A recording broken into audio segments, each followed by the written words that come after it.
Beliefs are fundamental into determining what the buying decision process is going to be. So even though we've talked about the different stimuli and the search process, what this really comes down to is what someone believes, the attitude they have about it, and then their intention to purchase. So we're going to kind of take even a further step back and looking at some of the basic tenets of belief. Okay.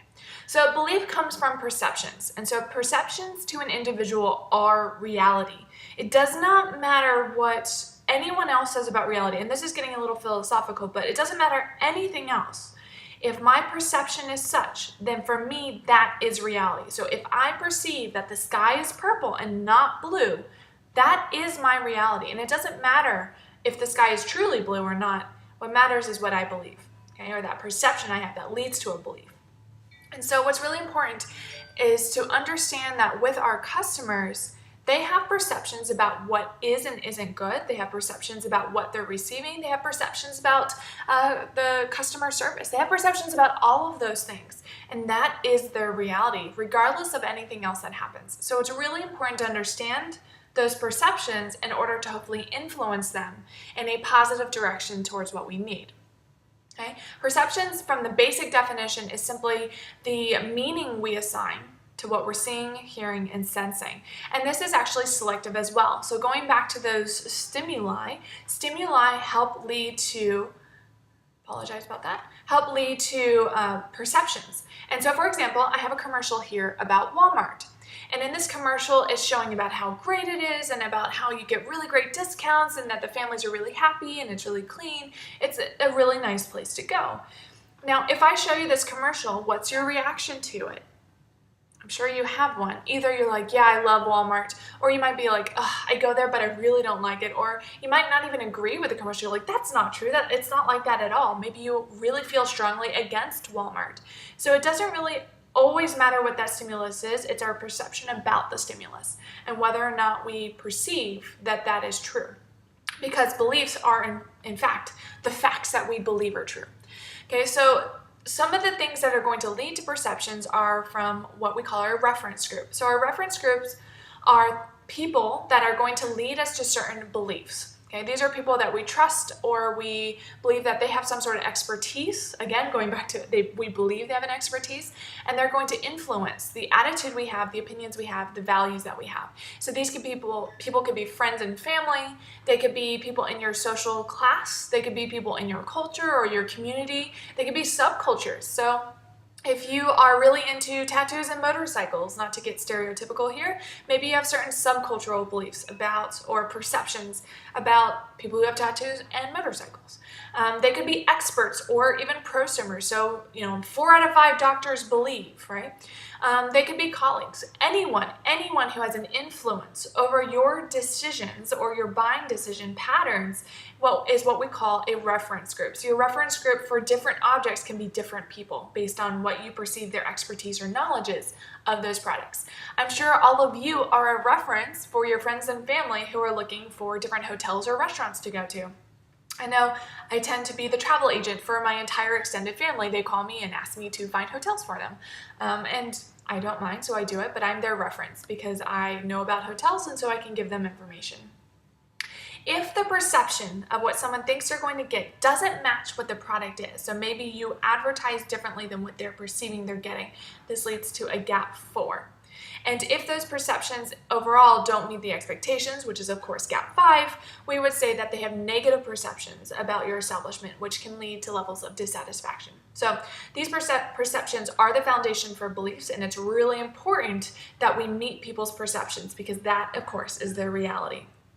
So beliefs is a really, really extensive field of study. It's so complex that it's sometimes hard to break down to the most fundamental levels, but that's what we're going to try to do here because we're not a psychology class and we're not getting into the psychological aspects of beliefs. We're just getting into the marketing aspects. So this is just one basic model. This is not the only model. This is not necessarily the correct model. This is just a model.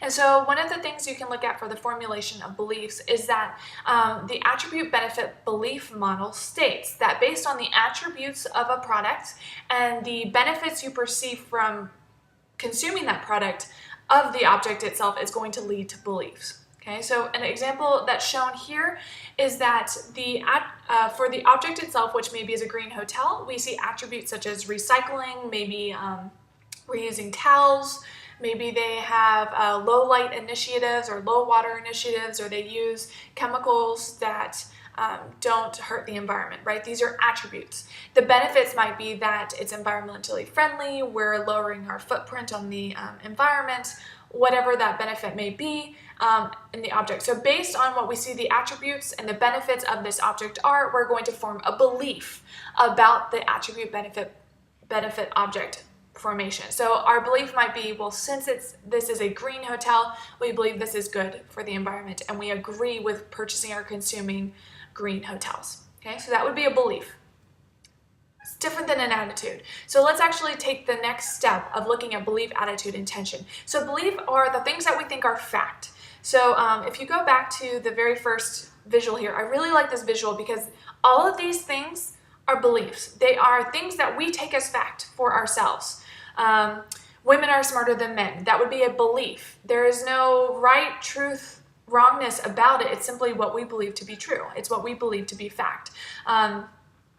It's my job to take care of others. Okay, this is a belief. So based on these beliefs or these facts that we see that are coming from perceptions, marketers can change and create beliefs, whether it's through information or it's through word of mouth or it's through advertisements. They can actually do this.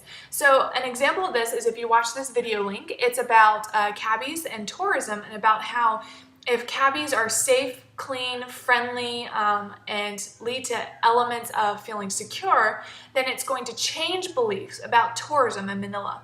And so you can see how important our job is, even from something as simple as let's change cabbie procedures in order to influence beliefs about an entire destination or tourism. So these are really, really important things. An example here would be that NyQuil tastes bad because it works, and that's a belief. There's no scientific fact or reason with it. It is what I believe is fact. Now, if I take this to the next level and I say my belief is that NyQuil tastes bad because it works, my attitude towards it is how I then react to that belief. So my attitude is everyone who is sick should take NyQuil because it works. My belief in that influences my attitude towards whether or not I would act out in a belief. Okay, these are the emotions I also attach to those beliefs themselves. There's an example here of a story about New Coke. And so New Coke, this was a test they did, and they did this taste test over hundreds of people, and they found that the New Coke formula was superior to the old Coke formula. People preferred it. People liked the taste better. It met their needs. Yet, when they released the New Coke, it was an absolute failure. And I'll implore you guys to watch the video. It's an absolutely fantastic little news clip. It's not too long, that talks about what happens when you don't take into consideration people's beliefs and attitudes when you make marketing decisions. So it's a really cool video. Beliefs and attitudes, and what you believe about an object and then your emotional attachment to that belief leads to what we call intentions. And these are ideas about I intend to purchase is typically what we're talking about, intentions to purchase.